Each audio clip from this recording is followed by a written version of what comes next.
नमस्कार दोस्तों, AKTJ के फैक्ट में आप सभी का स्वागत है। तो अपनी जो सीरीज़ चल रही थी उसी सीरीज़ के तहत आज का टॉपिक हम जो लाए हैं Kyoto protocol.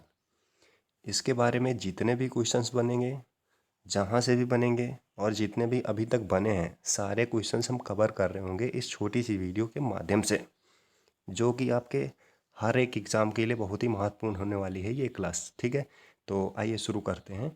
Kyoto protocol. Kyoto protocol इसका जो है ये आयोजन जो है किया गया था दिसंबर 1997 में। आपको हमने पिछली क्लास में पढ़ाया था, वो UNFCCC एक संस्था थी, उसकी जो बैठक की जाती है COP कॉन्फ्रेंस ऑफ पार्टी के नाम से। तो वो जो तीसरी पार्टी हुई थी COP 3, उसी बैठक के बाद में इसकी स्थापना की गई थी। ठीक है, क्योटो प्रोटोकॉल की। तो देखते हैं कब और कहाँ हुआ था। दिसंबर 1997 में इसका आयोजन जो है किया गया था। कहाँ किया गया था? जापान के क्योटो शहर में। जापान के क्योटो शहर में। ठीक है, कब और कहाँ हुआ था? दिसंबर 1997 में जापान के क्योटो शहर में। ठीक है, लागू अगर पूछता है लागू कब हुआ था ये, तो लागू अभी हुआ था ये फरवरी 2005 से। कब से? फरवरी 2005 से।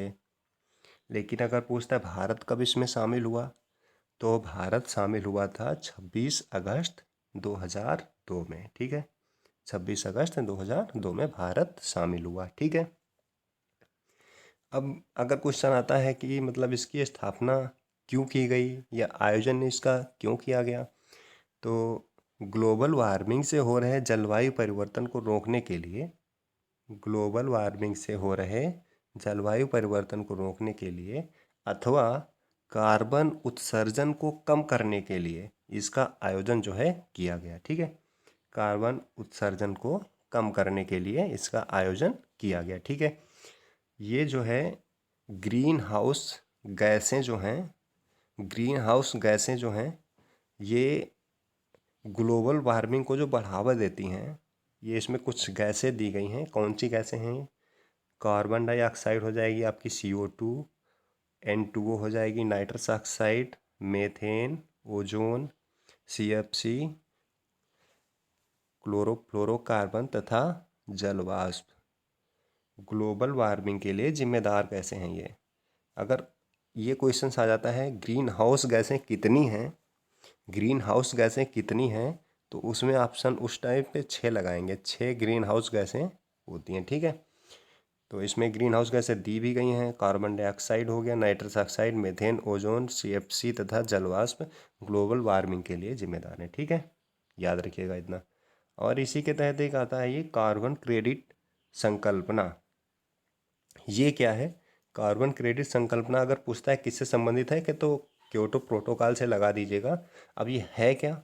ये है जैसे कि मान लीजिए इसमें जो है किसी भी देश के लिए कार्बन उत्सर्जन दर जो है वो निर्धारित कर दी जाती है कि आप इतना उत्सर्जित कर सकते हैं।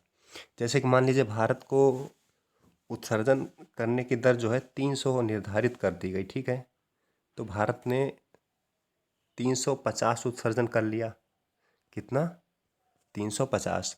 ठीक, कितनी? 350 उत्सर्जित कर दी भारत ने। ठीक है, अब मान लीजिए कि एक देश भूटान है। ठीक है, उसकी जो है उत्सर्जन की दर जो है 100 दी गई है, 100 की मान्यता दी गई है। ठीक है, अब उसने जो है सिर्फ 50 ही उत्सर्जित की है। कितनी? 50। तो 50 जो उसकी बाकी बची हुई है वो भारत भूटान से क्रेडिट यानी कि उधार ले सकता है, यानी कि खरीद सकता है।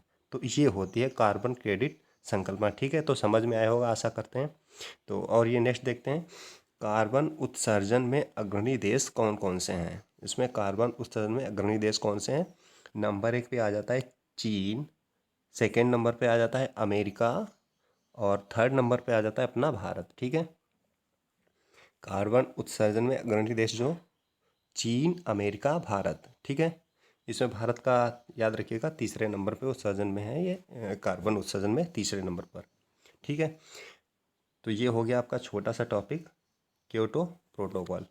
कब और कहाँ हुआ था? इसका आयोजन जो है दिसंबर 1997 जापान के क्योटो शहर में। ठीक है, लागू हुआ था फरवरी 2005 से। अगर पूछता है भारत कब शामिल हुआ, 26 अगस्त 2002 में। ठीक है, क्यों इसका आयोजन किया जाता है? ग्लोबल वार्मिंग में हो रहे बदलाव के लिए, यानी कि जलवायु परिवर्तन को रोकने के लिए, कार्बन उत्सर्जन को कम करने के लिए। ठीक है, और बाकी आपकी गैसें हो गई, कार्बन क्रेडिट संकल्पना हमने आपको बता दी। और कार्बन उत्सर्जन में अग्रणी देश जो है चीन है नंबर 1 पे, उसके बाद में सेकंड नंबर पे अमेरिका और थर्ड नंबर पे भारत। ठीक है, तो आशा करते हैं दोस्तों ये छोटा सा टॉपिक जो है अच्छा लगा होगा, आपको पसंद आया होगा। अगर पसंद आया हो तो लाइक कीजिए दोस्तों, और